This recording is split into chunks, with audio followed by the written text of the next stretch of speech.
let's see. I have not received the notification yet.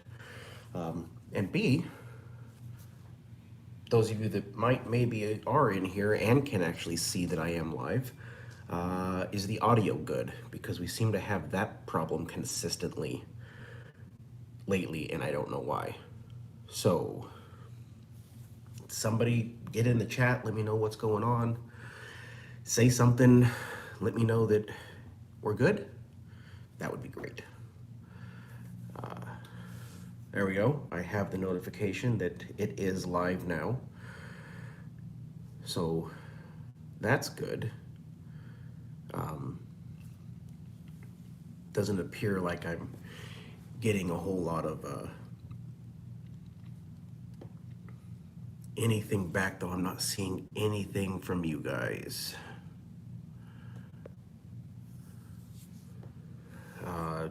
Again, is the audio good? Mr. Daniel, what's going on, bud? Pastor Anthony, how are you, sir? There we go.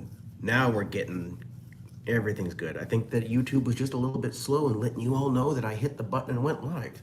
Everything seems okay now. All right, I'm getting a whole lot of audio's good, audio's good, audio's good. Outstanding. I will tell you right now, we are capping this one. I mean, if it dies off and there's no interaction, we've run out of things to talk about, we will kill it early. However, if this keeps running, I am currently in Central Time. It is 3:30 here. If things are going like crazy and they're going and we're talking like crazy, I will be killing this at 5 o'clock regardless. I have made plans with a friend of mine that I have not seen since 2009, and him and I are going out to dinner to hang out and kind of catch up. So I will be killing this at 5 o'clock so in an hour and a half. If that's assuming this goes well and we're taking off, like me and Daniel did a 2.5 hour live a couple weeks ago. Anyway, yes, I will let this go as long as there's interaction and we're talking. We will keep going and going and going. However, again, that is our drop dead time, 5 o'clock. I am killing the live. So, with that being said, please, by all means, I have my tablet going so I can see the chat this time. And it looks like I'm getting a good amount going on there. So, please, throw things in the chat if there's something you want to talk about, something you want to discuss, yada, yada, yada, whatever. Let it go. No, I'm sorry, not let it go.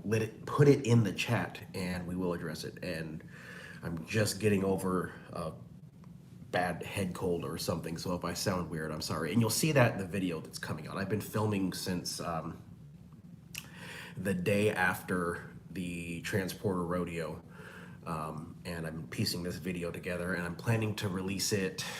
I should film the last section on the 10th, and I will get it edited that night, try and get it uploaded. If not, it will be uploaded on the 11th.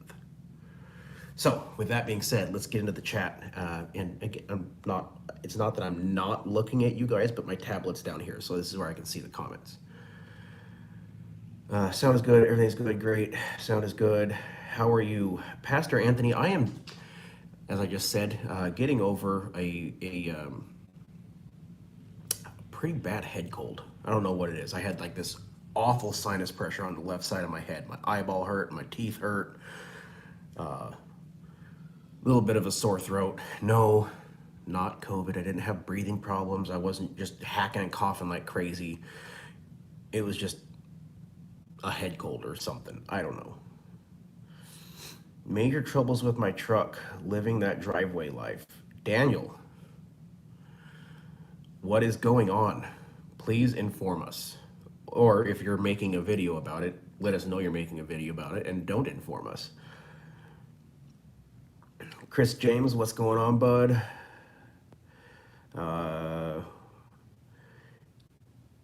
Jason, what is wrong with the AC in my truck? I don't know. I looked and there's 5 fuses and 3 relays that all touch different things on the air conditioning, as well as high pressure and low pressure switches. I know the pump works, or the compressor.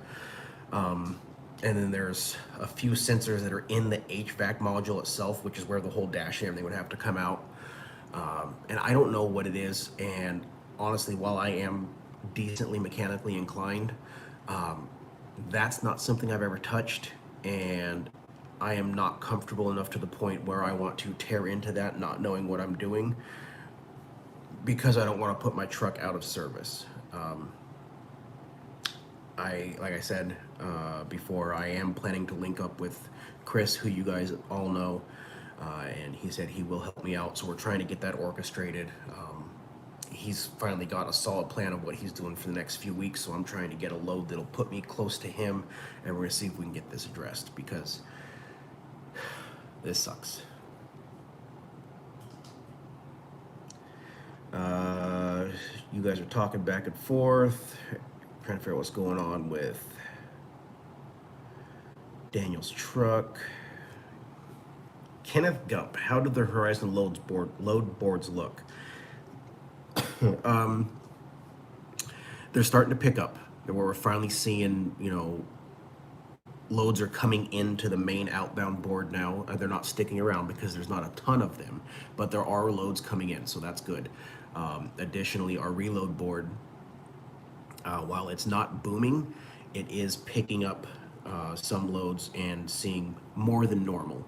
So looks like we're moving in the right direction. Johnny T, how's everything with the club? Everything with the club is good.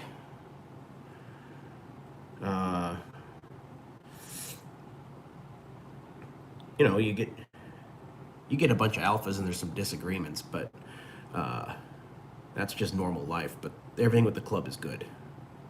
That makes me happy. How are load boards looking? I am not in yet, but hope to be maybe September, October. Well, I just covered that. Lynn Daniels.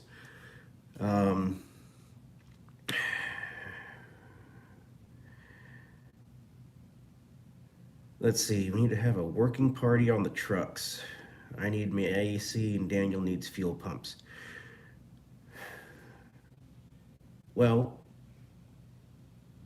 Daniel, I hope that was not the CP4 style that went and you didn't lose. Yeah. I hope that's not bad, because I know what worst case scenario looks like.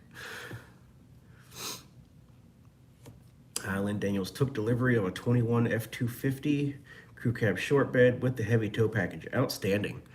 I hope you get hired on with a company. It sounds like you have things in the works.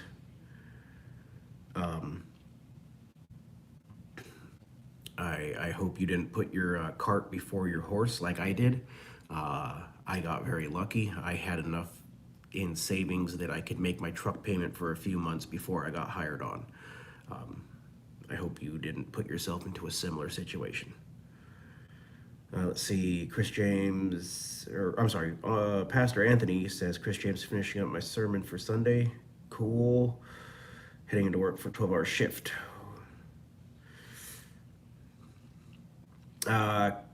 Kaomi, what navigation app do I use? I bounce back and forth between Google Maps and Apple Maps, especially when I'm bobtail. When I have a trailer on, sometimes I will use Trucker Path.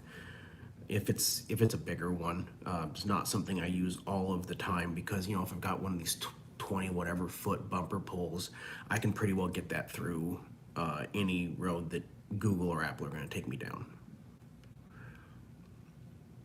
High mileage helper. I had major fuel delivery issues.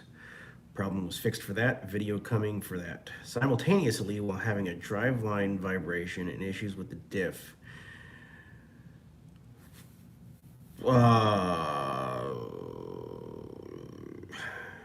Driveline vibration and issues with the diff. When you say drive line, do you mean the drive shaft or just somewhere in the drive train? Also, if you're having issues, the ring and pinion are toast. And at 600 and whatever thousand miles, that's plausible. Daniel, maybe it's time to update your truck. It's starting to get the miles on it.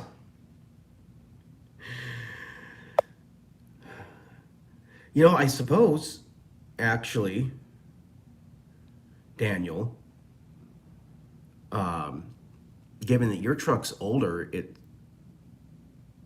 it's what, yours is a 12 or a 13 or something like that. You could probably go to a junkyard, take a jump box with you, and and put juice to the cables and find a truck that's got lower miles and just grab the whole rear diff for a lot less than you're going to pay to rebuild the one that you have. Just a thought. I mean, I know you're a smart guy, but just wanted to throw that out there in case your brain hadn't wandered down that path.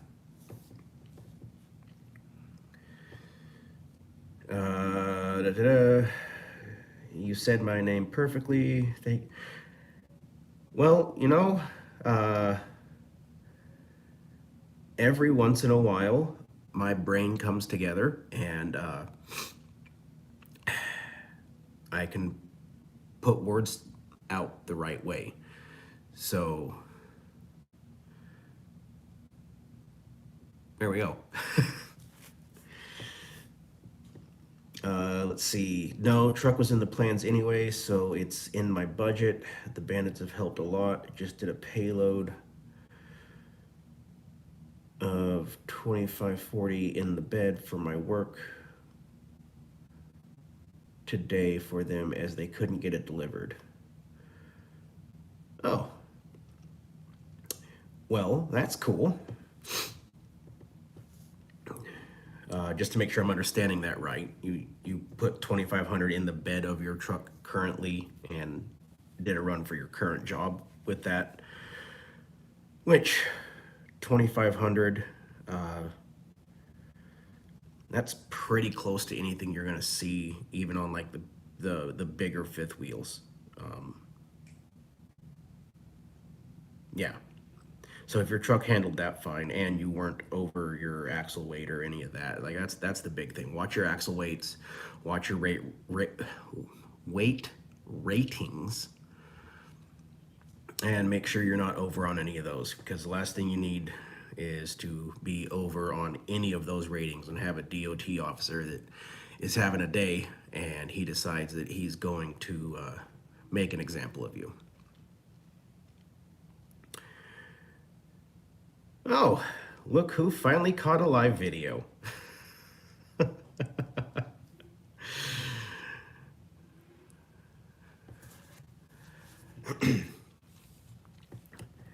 Got the wife in the chat today. That's rare.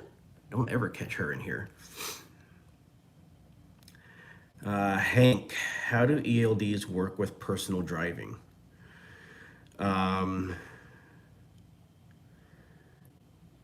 So if you are, you've planned out your route and like you're going to this truck stop.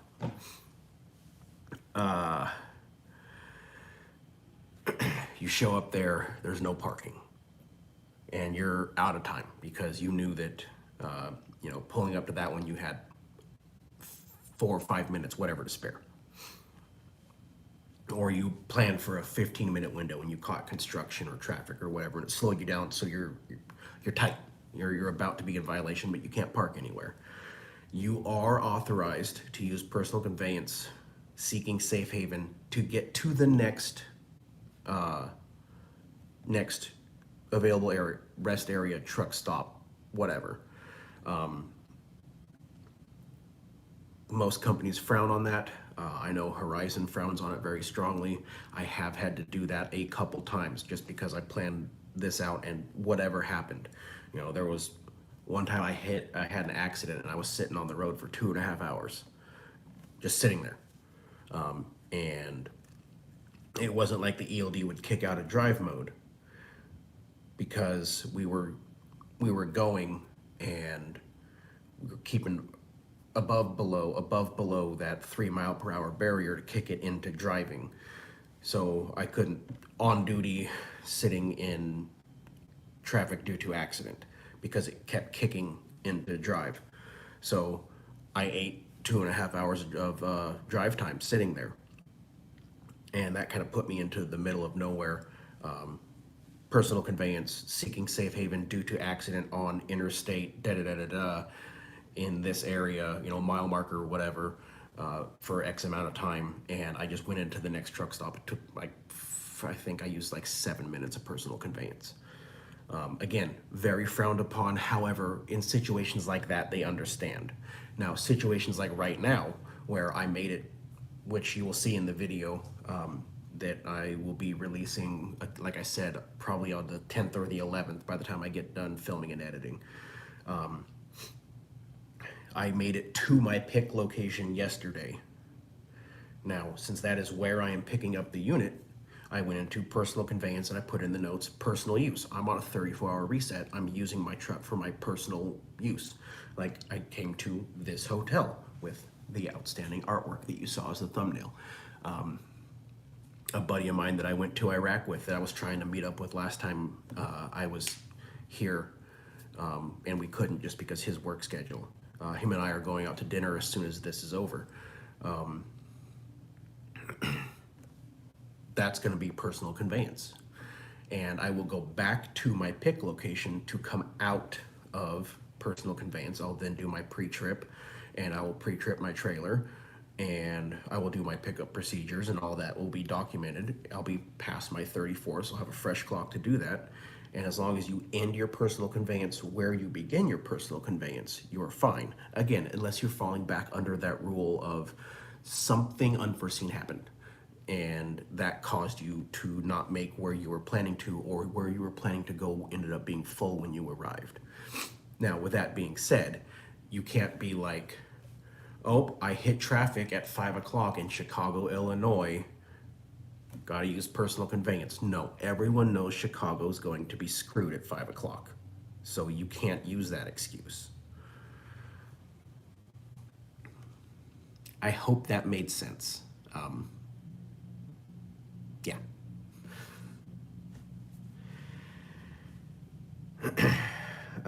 Let's see.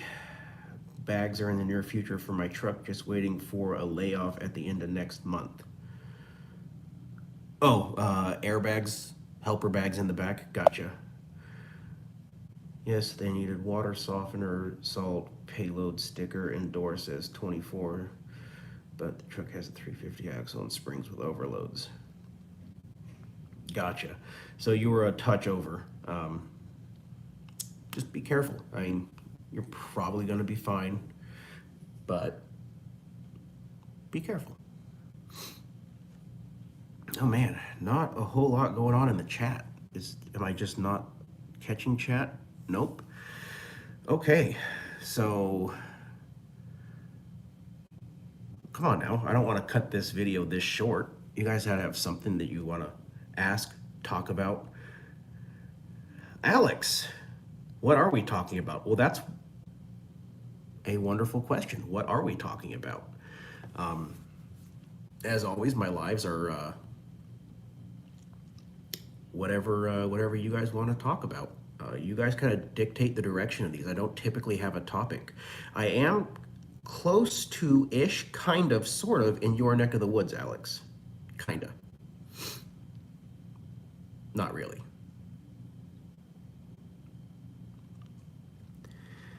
Let's see.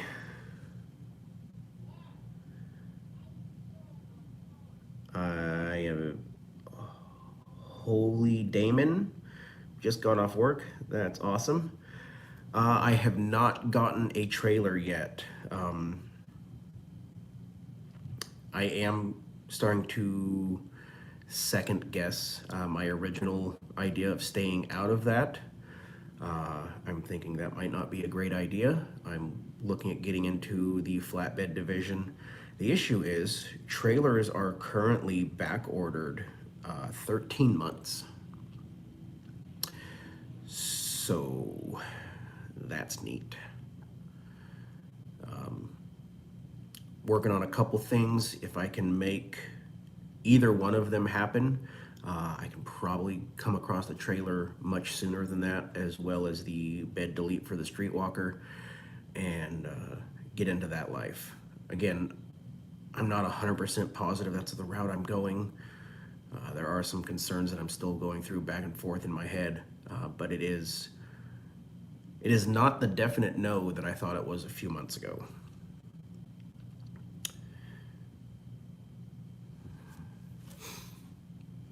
Let's see. Do you ever get a new camper and the brakes work great? I had a DOT inspection in New Mexico a few days ago, and the trooper wanted to shut me down because the trailer brakes wouldn't hold the truck. Now, I would have to imagine that at some point, the trooper needs to have some understanding. Like, I have hooked up to a 16-foot trailer that had the electric brakes. That's not gonna stop my truck. They're not set up to do it. The trailer doesn't have the weight to plant, and the brakes on that are not as aggressive, are not aggressive enough to hold back a truck like mine. Additionally, on that note, like Alex just said, new brakes need time to adjust. Now, what I do, not at freeway speed, but when you pull out of the yard or wherever, you're gonna have a mile or two before you actually get on the interstate and start going. I'll reach down and I'll grab the trailer brake and I'll squeeze it and I'll let it run for a few seconds, just to kind of get, there's shipping grease or just the original glazing that needs taken off of the pads and the well, those are drums, not the pad and the rotor, so it'd be the shoe and the drum, and that needs to be worn off. So I'll grab the brake, hold it for a second or two, let go, let it kind of, so I'm not putting a bunch of heat into it, and then I'll grab it again for a second or two, and then I'll let go. And you do that a few times, and you can feel it bite a little harder each time.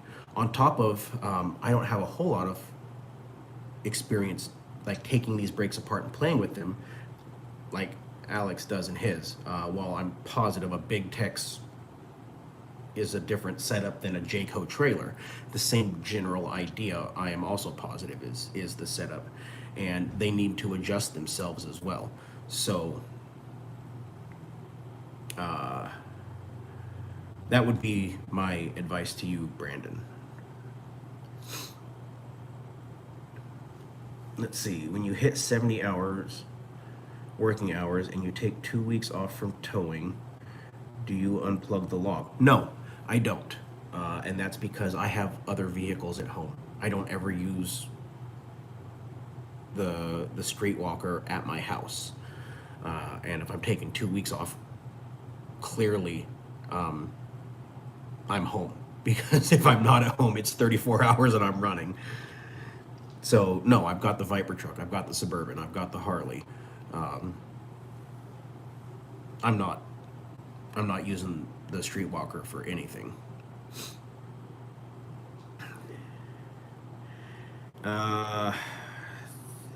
Let's see. Thanks for the videos. 410 versus 430. I would say 410 in my line of work. I'm not ever pulling anything, I'm not going to say never. I'm very rarely pulling anything heavy where the 430 makes sense, other than like climbing the mountains in Montana or Colorado, Wyoming. It'll lock in sixth gear and I'll just stay there and I don't downshift, so that's good. Other than that, 430 is a little excessive for this line of work. Now, if I was doing a hot shot in CDL, so I'm pulling, a total of 40, 50,000 pounds all the time, sure.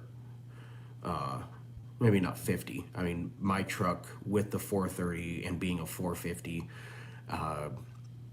my combined was, they said I can haul 37,000 on a gooseneck or a fifth wheel, so that would put me at 47 total.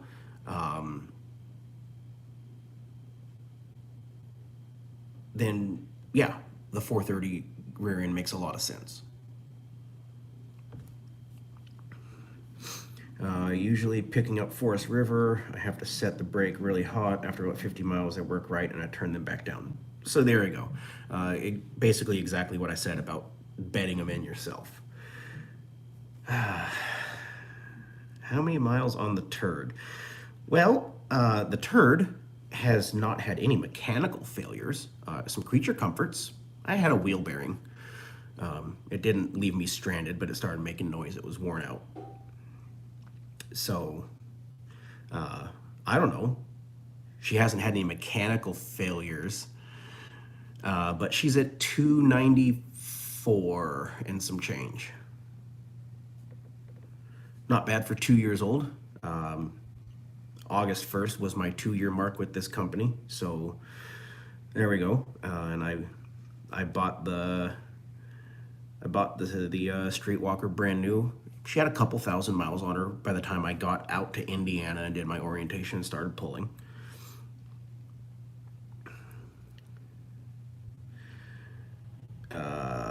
Electric trailer brakes are not going to stop your truck on anything except slow roll. Your truck will drag. Trailer brakes locked. Now, see, Tim, that's not entirely true. I have had trailers where I can grab my trailer brake and it will stop me, and I can hit the gas.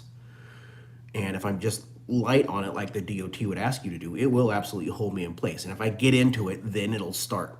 Once it makes enough that it's up making real torque and the turbo is starting to spool, it'll actually start pulling through the brakes for sure. But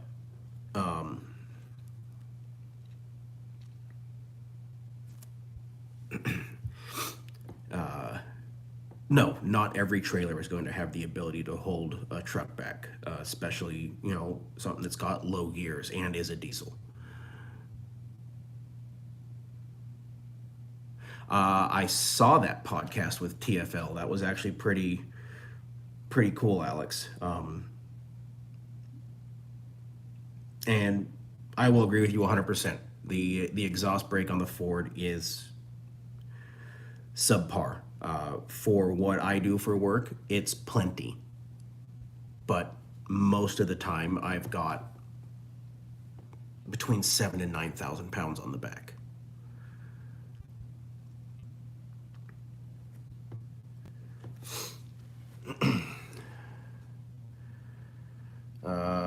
Your 7.3 has 560,000.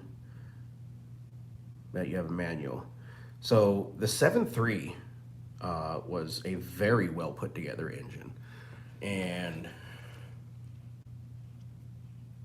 I firmly believe that the reason they're able to go so far in the miles on those is that they don't make enough power to hurt themselves. Exactly like the motor in my Suburban. That thing will probably run forever because it doesn't make enough power to hurt itself. I looked it up. When that motor was brand new, it made a whopping 170 horsepower, and that is a small block V8. This same general concept with the 7.3.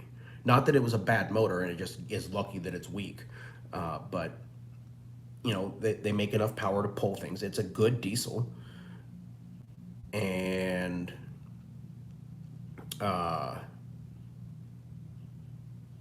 the end of the day, it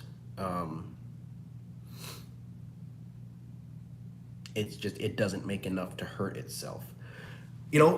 Alex, I don't think it was the actual podcast, but you did an interview. I think it was with TFL. You did an interview with someone that I saw.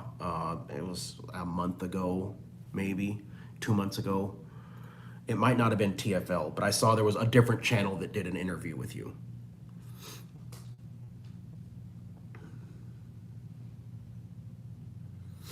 How often do you do your oil and fuel filter, and training maintenance? Do you use conventional or synthetic? David, I've covered this a few times. It's never been the title of a video. It's just something that I threw in there randomly. So the computer tells me when to change my oil. If I'm hauling a bunch of heavy trailers and running through the mountains of, Montana or Colorado or whatever, it'll tell me around 8 ish, between 7 and 9,000 miles. If I'm doing a whole bunch of really light bumper pulls and I'm just running, you know, simple terrain, it'll get maybe closer to 12, but somewhere in that area. Typically it's right around 10-ish because I do a little bit of heavy and light and heavy and light and mountains and flat, and it goes back and forth.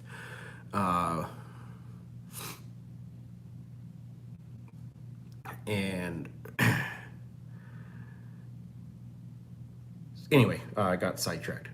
So about 10-ish is when I do the oil, and that's consistent. So let's just say I did fuel and air and oil all in one change. The next oil change will be just oil. The one after that, I will do oil and fuel. The one after that, I will do just oil. The one after that, I will do oil and fuel and air. I hope you could follow that. Transmission, I do around 70, 80,000. Differentials, I don't think it's as important, but I try to do it at the same time as I'm doing the transmission, just because, you know, especially the rear, it is building up some heat, you know, running 65, 70 miles an hour all day, every day.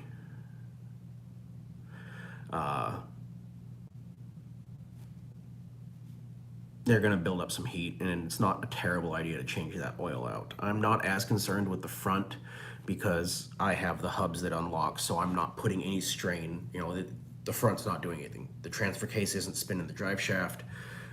The wheels aren't spinning the axles.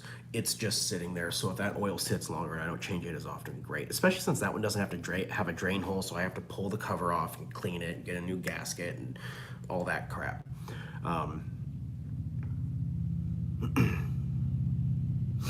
Anyway,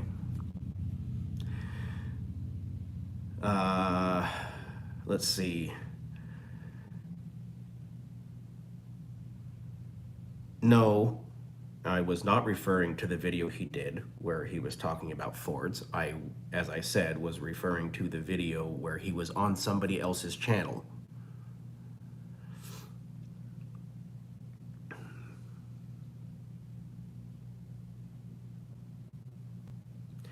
Let's see, my 2000 Trans Am went 360 off factory, oil pressure went away and locked up. Now it has a LS2 with 436 horsepower and 550 torque on the dyno. I miss my Trans Am. I had a 02 WS6. The only memories or evidence or whatever I have of that are on my Instagram from way back before I started this job. That was my baby. However, with 3 kids, it wasn't feasible to keep that, and it was kind of my ticket to get into a truck so that I could start this. And I wound up finding the Viper truck, which, while it's not an F-body, which has always been my favorite vehicle, it is a crew cab truck that has a Viper motor. So that makes me happy.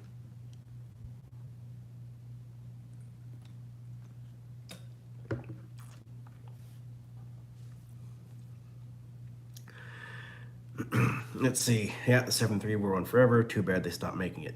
Well, they did start making it again, but it's not a diesel anymore.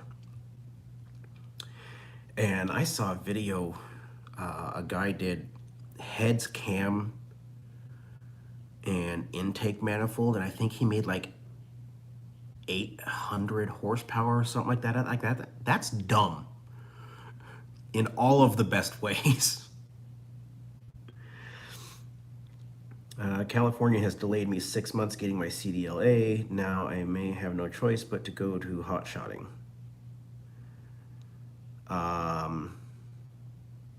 Okay. I'm not sure I follow that, but sure. Got a phone call, missed a lot. Having a high mileage truck is not as exciting as it is to have as a name. Yeah, that's that's a factual statement.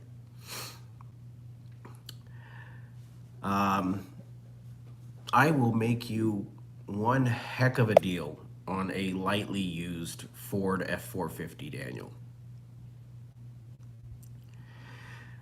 Good afternoon, Casey and everyone. Hey, Tim, what's going on?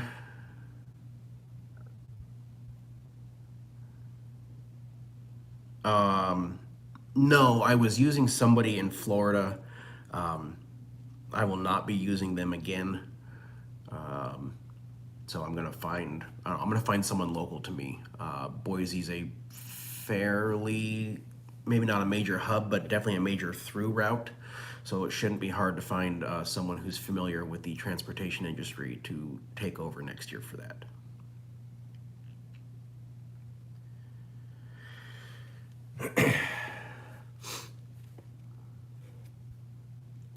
Um, on what Alex was saying earlier, if they said they're going to release this next week, I am looking forward to that. I enjoy the TFL podcast. I am very curious to see this interview with Toe Piglet, so that should be interesting.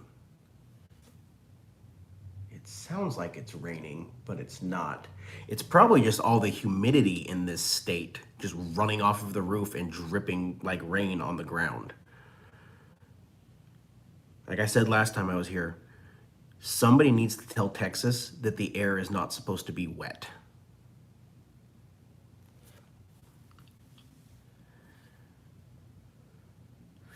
Um,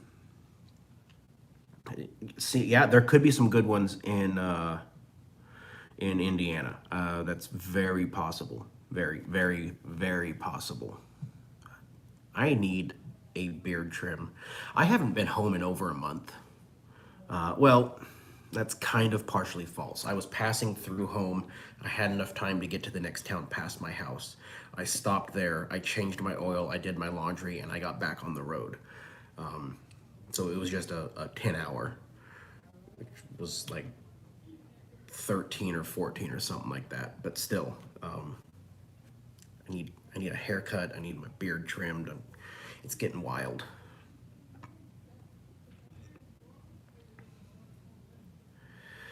Let's see. Y'all are talking back and forth. Is Coons and Coons CPA this year? They did great. Hi, Tim.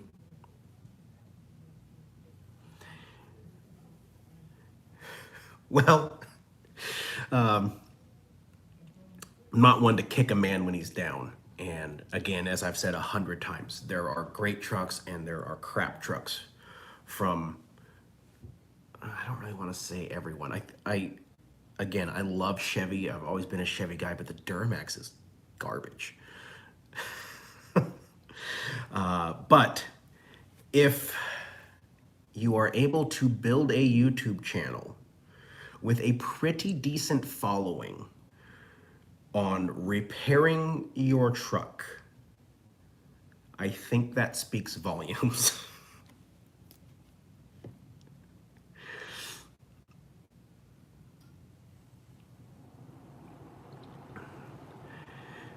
uh, Daniel, the limp mode helper, my truck has never been in limp mode. Not once.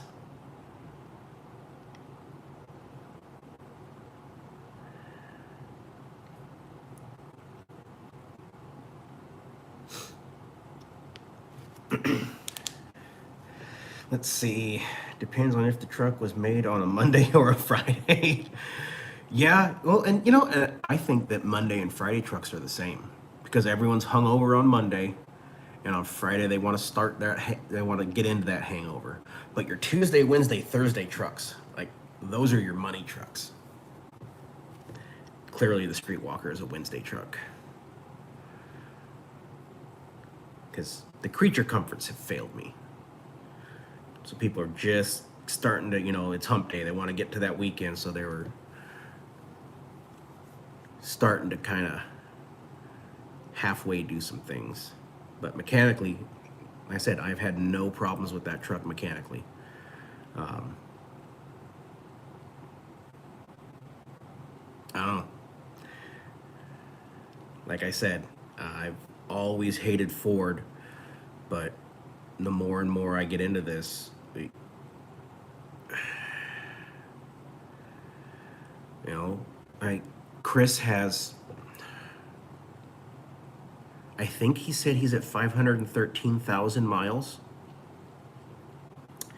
and he bought that truck with 100 and something, and he's never changed the serpentine belt. He's never changed an injector.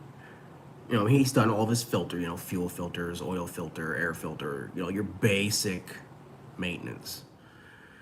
But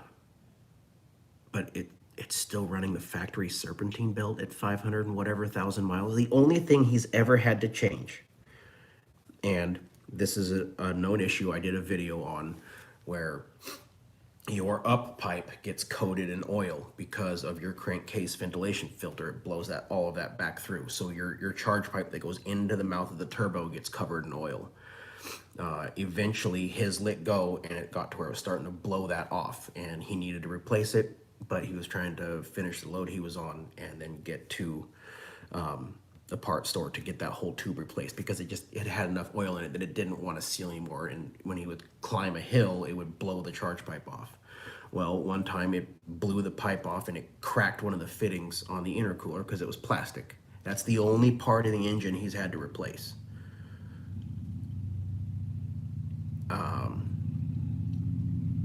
I would say that speaks volumes, and he's not the only one. And again, not saying that all Dodges are horrible, and I'm not. Well, no, I I have been burnt personally by enough Duramaxes that I will say they are horrible.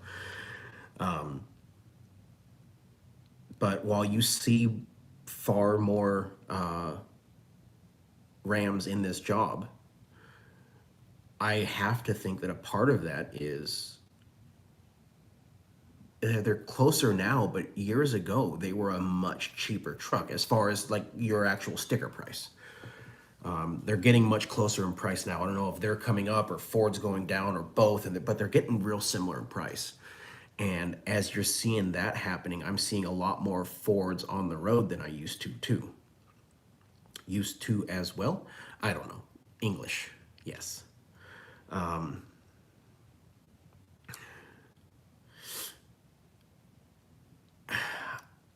I think that Ford makes a more quality product, and it hurts me to say these words, all right? So don't think that I'm just some Ford fanboy.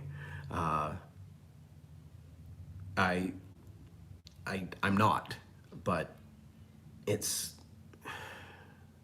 I don't know, the more and more I see, and I'm looking. I have an addiction. I look at Facebook Marketplace. I look at Craigslist. Even if it's not a vehicle, I'm not even looking for a vehicle. I just like to look at them, see what's for sale. And I'm constantly seeing Fords they have a ton of miles. And not just trucks, like they're, not the Probe. The Probe was garbage. But like Explorers, Expeditions, Excursions that have 300, 400,000 miles, gas motors. And, I don't know. They say it's the original motor, which I wouldn't buy something that has that many miles. But the fact that it's supposedly the original motor, gas engine. Now, granted, I had one Chevy that made it to 460 something, and it would still pass a California emissions test. So was that a unicorn? But that was also an older, it was a 92, I think, old Chevy 350. Their new stuff, I like the LS, but it's got way too many computer things on it, and it's finicky and it's picky, and too many sensors that get all fidgety. I don't know. As time goes on, I'm starting to think more and more that maybe Ford is the better company. And I'm not just talking about diesels, and that hurts me to say. Although, I don't think I ever want to own anything with a Coyote because that looks like a giant pain to work on. Anyway, back into the chat. Chris James, my infotainment was definitely a Friday build. All right. Can you see yourself doing hot shots someday? I'm not going to say no, Hank, because you never know what's going to happen. So I won't say never, but I will say that as of right now, it's not something that I see happening. But you never know. My truck is a baby at 151,000. Yes, it is. I will say I'm upgrading my headlights next week. Mine are terrible. Okay. Yeah, people just agreeing with me. You put a Cummins in that Ford, it might be okay then. Now, see, Tim, I will take the 6.7 Power Stroke over a 6.7 Cummins any day.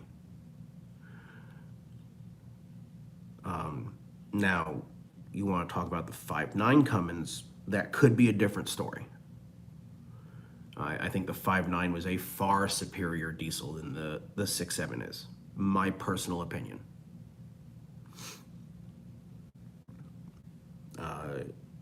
And at that point, sure, we can have that argument. But 6.7 to 6.7, no, I've seen too many issues with the Cummins that I wouldn't put my trust in it. Now, I get it. That's not every single truck. You know, I mean, look at Daniel. He's got, what, 660,000 on his or something like that. Great.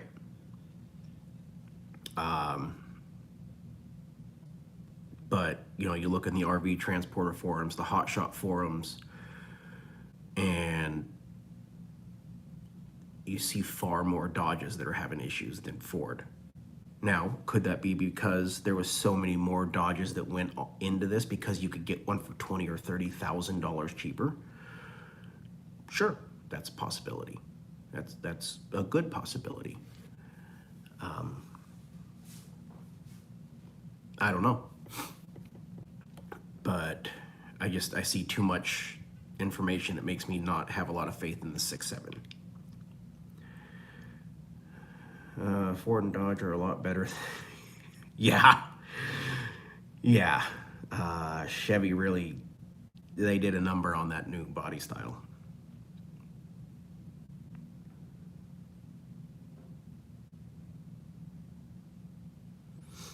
Let's see, my dad's side of the family is Fords, my mom is Toyota's, brother got a Fusion, and then dad got a Super Duty.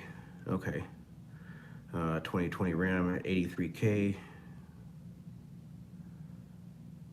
Ouch. That's a lot of money. 95, there you go. 95 Chevy 350 had over 300,000. There you go. And I think that's still basic. That was the throttle body injection, right? You didn't actually have real fuel injection. Tim Freeman, there's a guy, Weston Champlin on YouTube, put a 12 valve in a 250. Pastor Anthony, he put a 12 valve in an EcoBoost Mustang. So, there you go.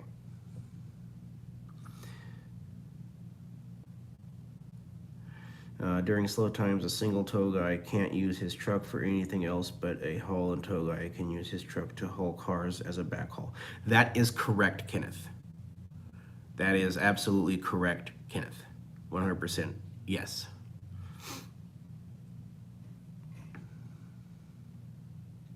Right before I got GOAT, a salesman told me that Dodge vehicles are much harder to get financed. Huh.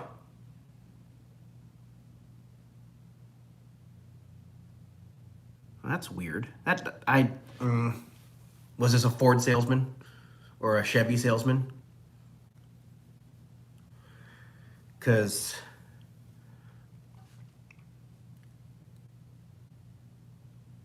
I don't I don't believe that. That's just silly.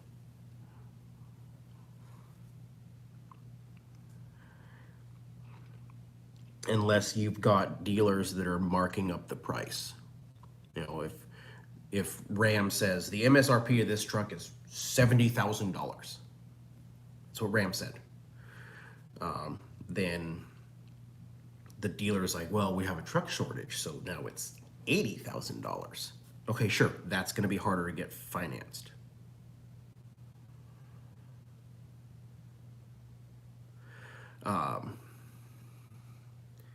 But if you have dealers that are actually putting them at MSRP, then no, that should be a 100% false statement.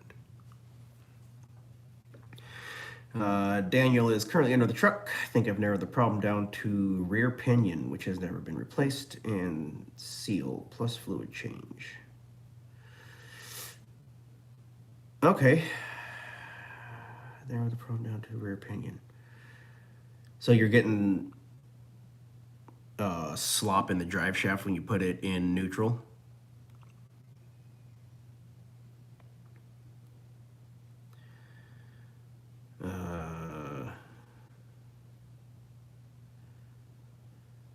See, there you go. Okay, so yeah, those throttle body injection 350s are just like the 7.3. That's what I was saying. They don't make enough power to hurt themselves, so they'll run forever.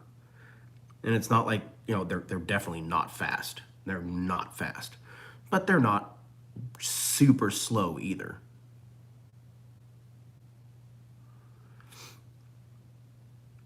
Let's see. It was a Ford salesman that used to sell Dodges.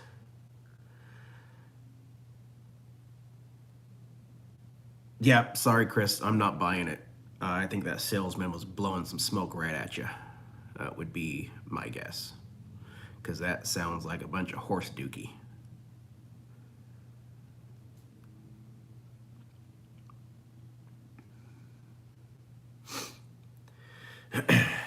Let's see. So apparently, I'm not sure where me and my buddy are going out to have dinner. He mentioned some German food, which I think that would be cool. I like German food. He mentioned some Tex-Mex, some barbecue. Those are all cool. And then he mentioned Venezuelan. I've never had Venezuelan food. I'm definitely not opposed. The pictures looked amazing. There is not a Cracker Barrel here. I did look. I think there was one 2 towns over, but I didn't feel like driving that far.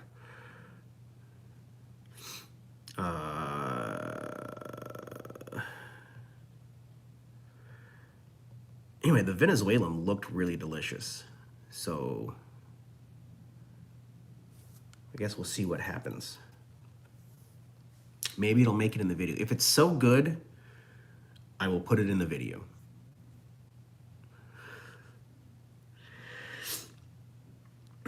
Chewy's Tex-Mex. Sure, I guess. I mean, I like Tex-Mex food. I like barbecue. I like German. So 3 of the 4 options he proposed I have had and I like. So I would say that I'll probably like the 4th, and the pictures looked amazing. So I don't know where we're going.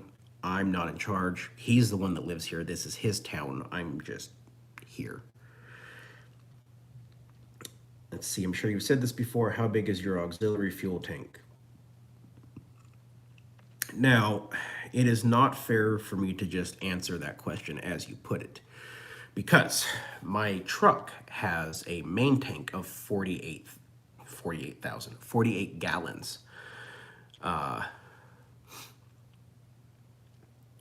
which I believe most of the Fords, your 250s and your 350s, have a 32-gallon tank, I think. So I'm 16 over right there. That being said, my auxiliary is also 48, so I have a total of 96. If I could do it again, I might go a little bit bigger. And me and Daniel greatly differ here.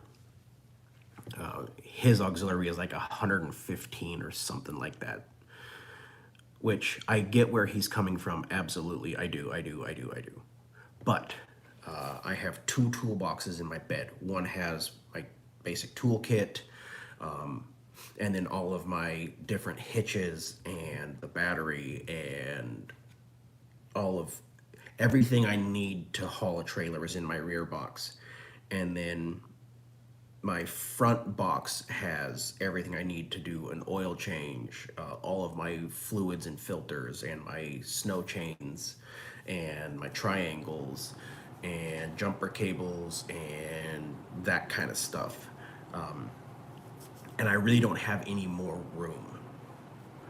So I could maybe get a slightly larger box because I got about, I don't know, that much room, maybe a little more between my fifth wheel hitch and that front box. So I could maybe get a little bit bigger one, maybe a 70-gallon, maybe.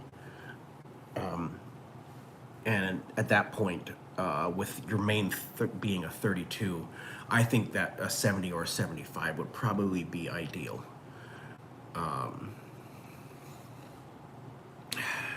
Daniel, are you making fun of my shirt? Jerk.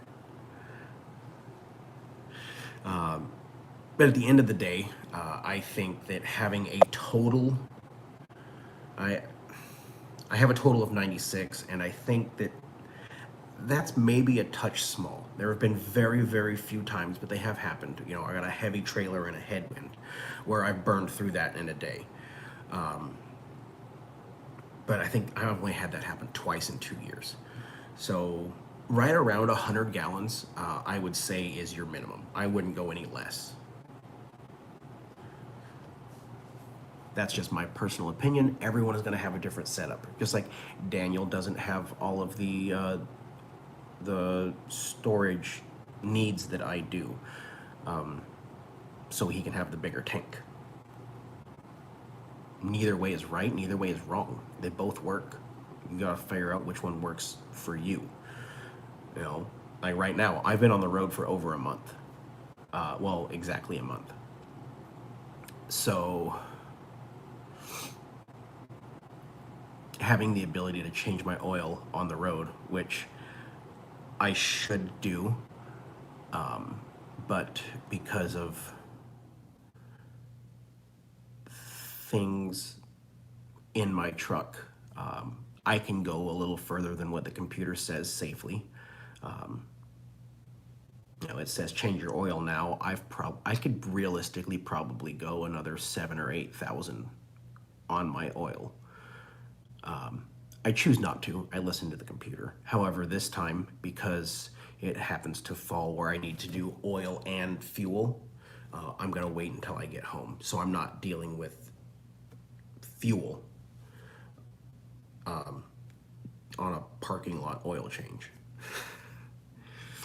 So I'm going to get it home. This trailer that I'm picking up in the morning goes 19 miles away from my house. So I'll do that. I'll go home and I'll do my oil and fuel, and I'll do laundry and move forward from there. Yes, Cracker Barrel, get broke in. I need to try Cracker Barrel. Probably not on this run, but I will start looking for a Cracker Barrel. Everyone keeps saying how great they are, and I've never done it. So I'll start looking for one, and I'll whip in there and do it. I learned a long time ago not to trust a salesman. Yes. I don't know why texts come out weird. I don't either. My 2017 F350 has a 48 and 72 auxiliary and 2 toolboxes each. Okay. Okay, so it's not just the 450s that have the 48 gallon. Okay, I stand corrected. High mileage helper. The Dodge has problems with pinion bearings. They do make complete bearing kits with seals. What ELD do you recommend? Well, my company uses Keep Truckin', and I am less than impressed, and we'll just leave it at that. You can buy a new main tank that's bigger for the streetwalker. Now, think it over 68 gallons. Yeah, I've seen those. I think it's Titan tank or something like that, where I can go up to, I think they make all the way up to a 70-gallon main tank. Yeah, that looks nuts. Now pair that with my 48-gallon up top, and okay, now we're talking. It's the technical torque specs that scare me away from doing it myself. I don't want to tear everything else up in the process. The technical torque specs of what? I'm looking for a 100-gallon bed tank to stay under a hard bed cover. Daniel, didn't you have a auxiliary tank you were selling? Slow Momentum, what's going on, buddy? Let's see, 2019 F350, 79K, ready to put a lot more on the Super Duty, wouldn't own a Duramax. There you go.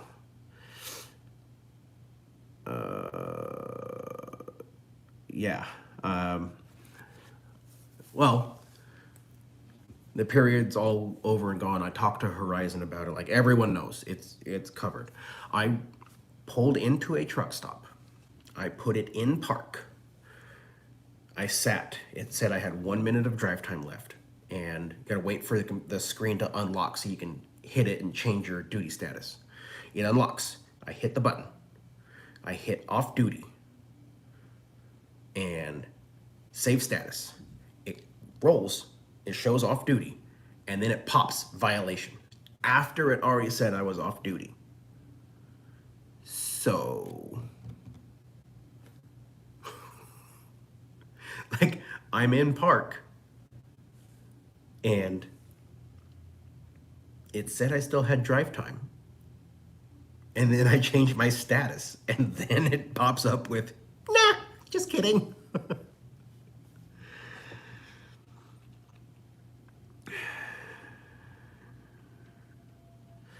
I have no idea, Hank. I have experience with the one I have.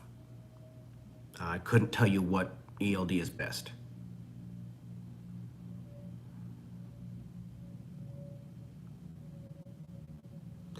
What's up, Daniel? Headed to Indiana to pick 2 up for Oregon. So BJ doing this run with you then, Slow Momentum?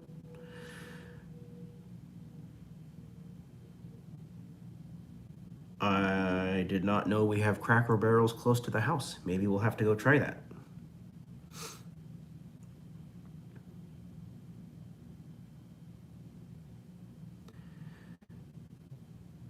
Same exact thing happened to me last week. Oh, good. Well, at least I know it's not just me. Sorry, torque specs of pinion assembly and all that at front of rear diff. If too loose or too tight, there can be major issues. That is true. However, that is a very, very simple process. It's not bad. My issue is not having a press to take the bearings on and off, as well as not having a setup bearing to take the carrier in and out to get your shims for your left and right and front and back, to get your proper backlash and wear pattern. I don't have the proper tools to do it.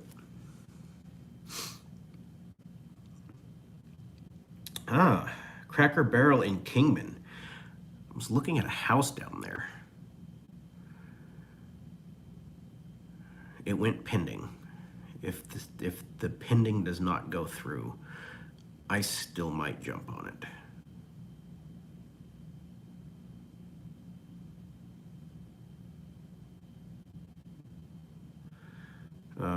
Quick question. I have a Class A. I'm thinking of getting into RV to get away from big rigs. Is there more loads for Class A?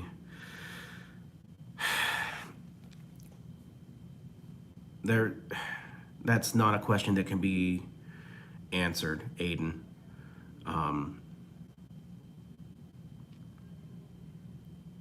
You know, there's been times I get on the board and there's a ton of CDL loads, and then I'll get on and there's none. It all depends what the manufacturers are making and what the dealerships are ordering. So that's impossible to answer.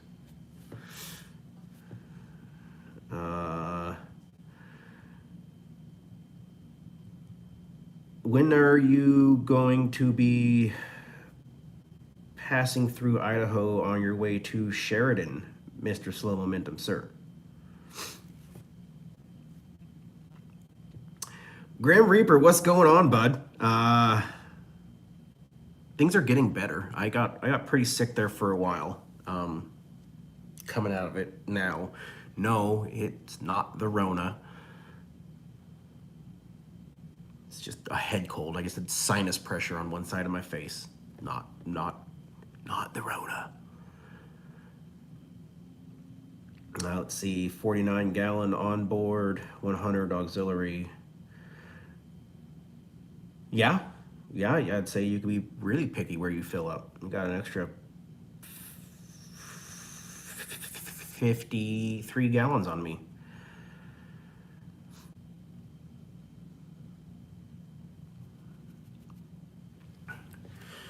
Okay, so we have 20 minutes left. And again, if the chat dies down, then cool, we'll end it.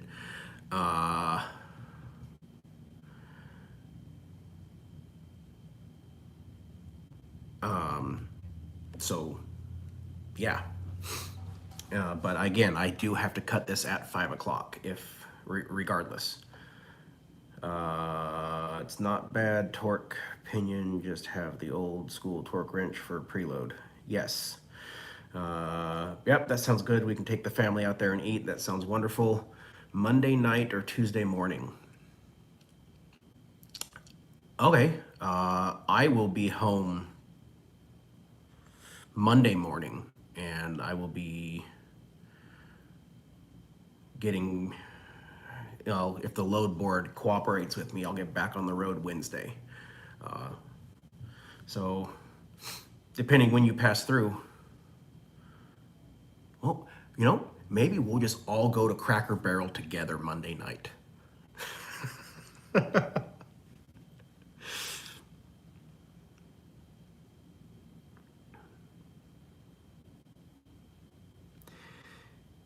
Do I think I will ever stop traveling for a job and stay at a company? Yeah, I knew getting into this wasn't going to be a forever job. Will I stay employed with them forever? Probably. Will I get another job and do both? Probably. I have no, for right now and for the foreseeable future, this will be my primary income. The money's too good to not.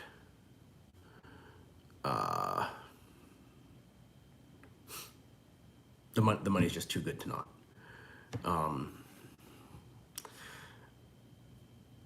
But you know, once I get where I don't have as much debt as I do now, I'm not going to run near as hard for sure. And I'll probably get a normal job and just do a couple loads here and there just because this is a nice bonus. I mean, I can take a week and ping pong out east, grab one to Indiana, come back and make, depending on the load board, between $4,000 and $7,000 in a week. Can that happen every time? No. But it's out there. And if I get to be picky about the loads I take, it's not horribly hard to do that. Nightmare. That was not me on 80 heading west yesterday. I was in Texas yesterday.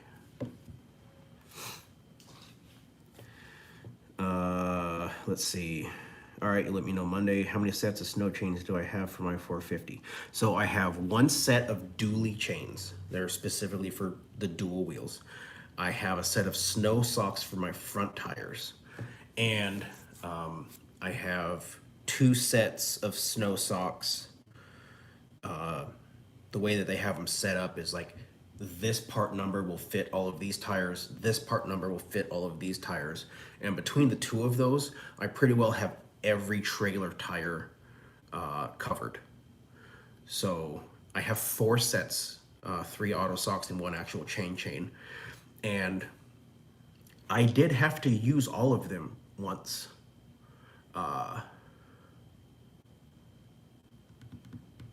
No, I take that back. I did not have anything on the trailer at that point. But I did have to chain the rear and auto sock my front tires because, well, I told the streetwalker we needed to get off the road and she took me very literal and it was bad. it was real bad.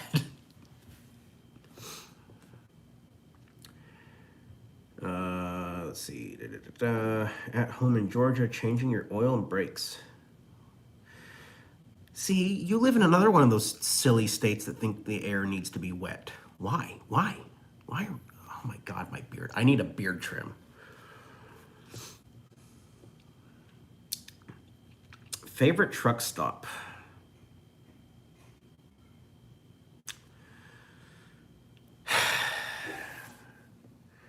The employees at the Pilots and Flying J are the nicest. The Loves are the nicest truck stops. And TAs and Petros have the best food. There. Fight me.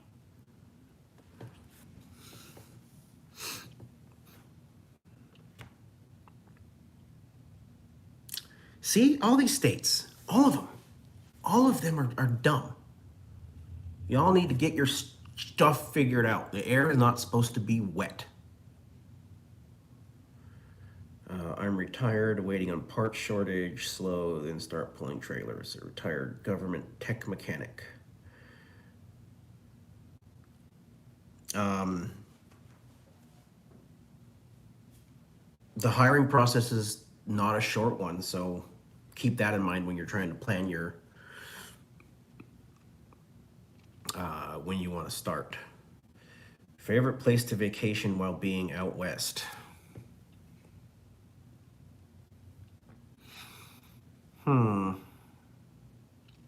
It's really hard to beat the scenery in Oregon.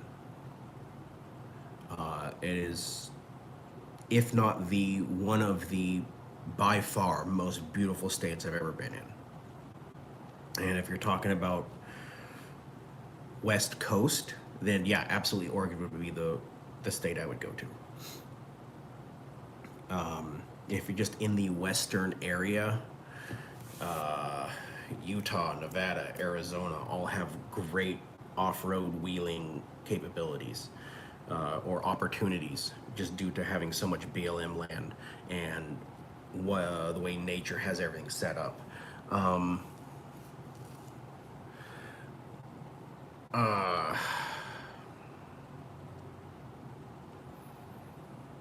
Montana is absolutely gorgeous. I haven't spent a lot of time up there, but it's beautiful.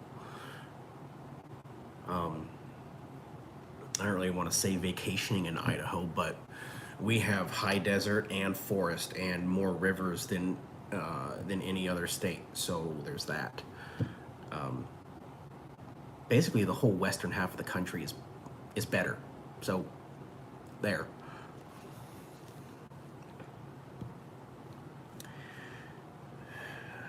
Redneck woman, what's going on?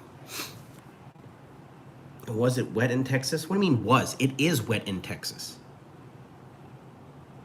This is dumb. I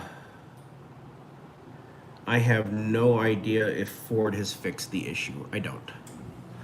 And auto socks are not the cable chains. They are exactly what they sound like. They have an elastic opening and a fabric, and you put them on like a sock around your tire. So you put on like 3/4 of it, and then you roll forward, and then you put on the last little bit, and then it self-centers itself while you're driving down the road. They're super awesome. Like, you can put them on in seconds, and then um, you're running. It's great. There have been times where I've kind of thrown the auto sock on just the outer dual, and because I can put it on in a few seconds and get out of whatever situation I'm in, and then pop it back off in a few seconds, and I'm fine.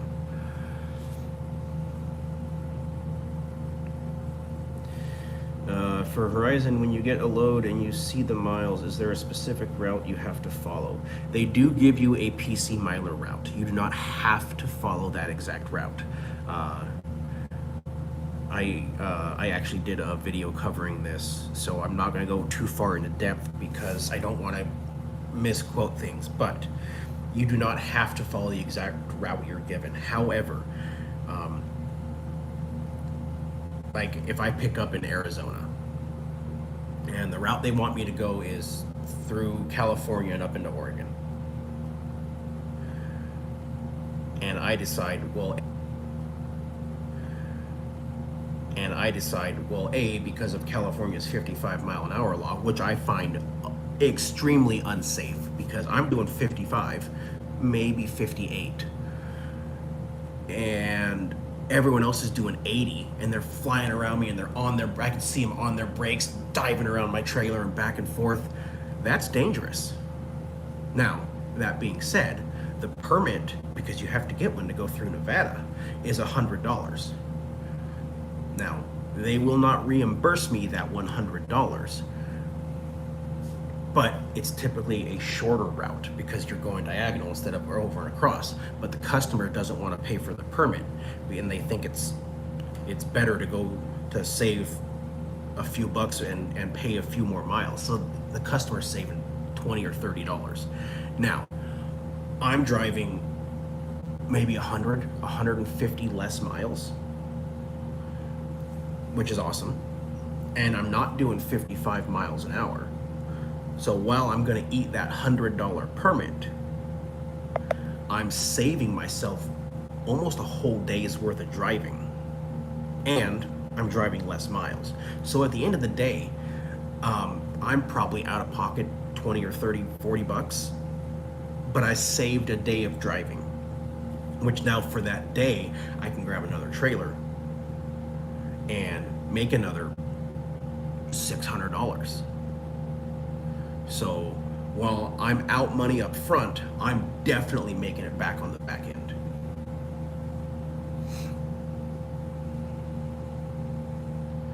Not much. Made a trip to Utah, then Montana, and then Washington. Well, that sounds nice.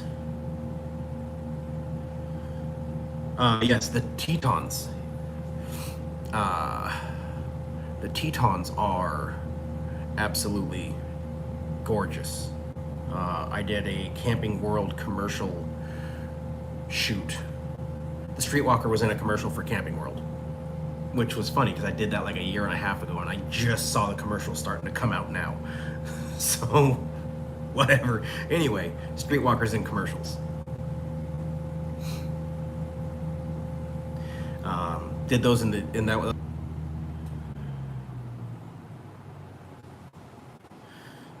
Not here, 50 south of Fort Worth. Okay, well, I'm in Fort Hood, and it's terrible. Actually, I think I'm in Copper's Cove, whatever, that one, by Clean.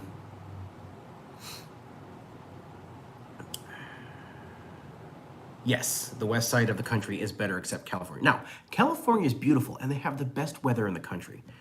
It's just an awful state.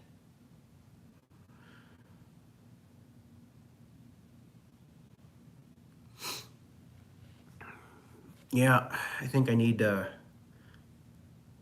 she said she's got the clippers oiled up and ready. Trim this a little bit, and I think I'm gonna bring this in a little. I think that's the plan. We'll figure it out.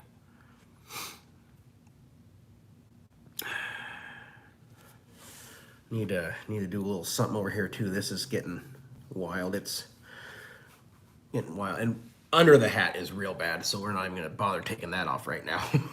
It's terrible.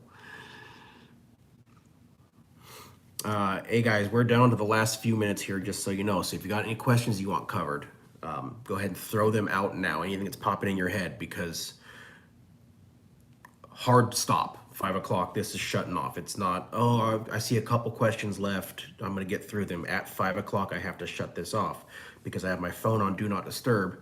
And my buddy gets off work at 5 and he says he's going to call me as soon as he gets off to let me know where we're meeting. So, hard time, 5 p.m., which is in 10 minutes. This ends. Neighbor is from Boston and want to come outside in the middle of the day during the summer. Yucky. I don't like wet air. Wish I could do a Camping World commercial. No, they would not let you do that. I mentioned my YouTube channel and they were very adamant about not. They actually they went so far as they photoshopped all of the Ford logos off of my truck for the commercial. So they will definitely not let you run a slow momentum logo. They took my Horizon decal off the window, photoshopped it out. My Marine Corps logo on the window, photoshopped that out. And I couldn't believe they took the big blue oval in my grill. It's just blue. They photoshopped it all out. Or no, I think they got rid of it completely. So it's just the grill goes all the way across in the commercial that I saw. And you don't want to do it. It was a horrible experience. I will never do it again. Awesome. Glad I got to do it the one time. But never again will I do that.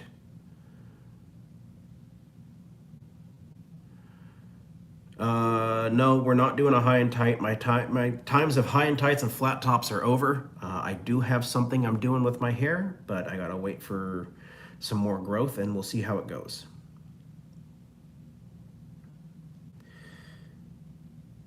Oh, 2 hours away, that's cool. Load boards are starting to pick up, George. Yes, I am grabbing another cell tower. I'm explaining that whole thing in the video that I got going on right now. Basically, really long story short, Vance was unable to pick his up, and because I was remotely in the area, because I had to do my court testimony yesterday, I said, yeah, I'll spend a day deadheading and I'll shoot down and grab that tower that Vance couldn't grab. Let's see, during normal times, like before the Rona, how much freedom is there with load picking? Oh, before the Rona, it was awesome. Like you would log in and there was times we had combined over 800, 900, 1,000 loads and you could pick whatever you wanted. It was great. Not so much anymore. I have an 18-gallon auxiliary that I'll sell, receive an ARE shell, and remove my hard roll-up cover. About 5 months of use, and it looks brand new. $600 firm. There you go. If anyone's looking for a 118-gallon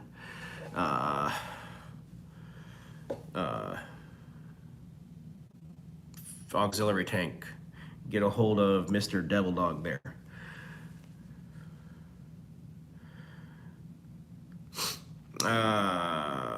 Let's see. Good evening, or good to see you, everyone. Have a great evening. All right. Be good, slow momentum, and I'll look forward to hearing from you on Monday, and we'll figure it out.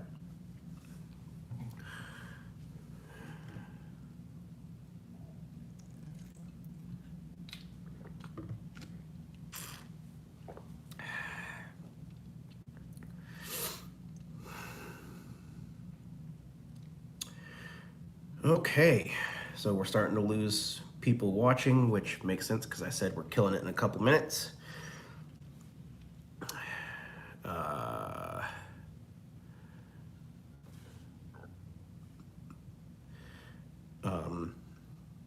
Anyway, I think that we're getting down to winding this down. There's only 6 minutes left anyway.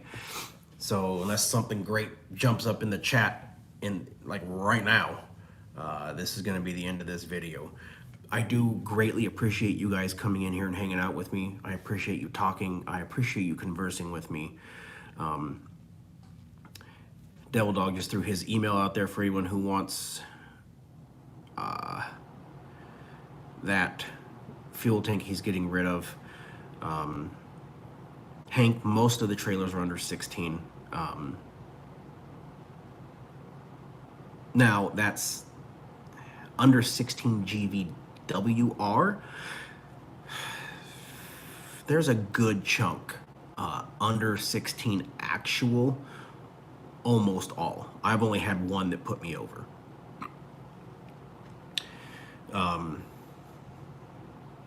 Or two. I've had two that put me over. One that put me over by a couple hundred, and one that put me over by 7,000 or 6,000.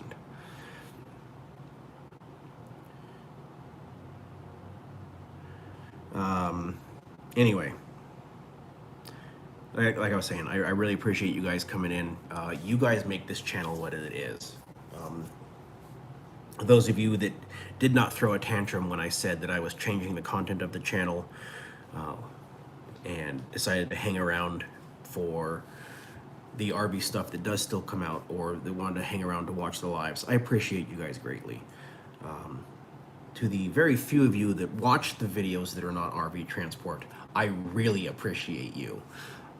And that's not, you know, me playing favorites or whatever. That's just like, realistically, if I have to change my content because I can't put videos out and I have to put some type of filler in there, and you guys actually watch the filler, well, that helps out the channel.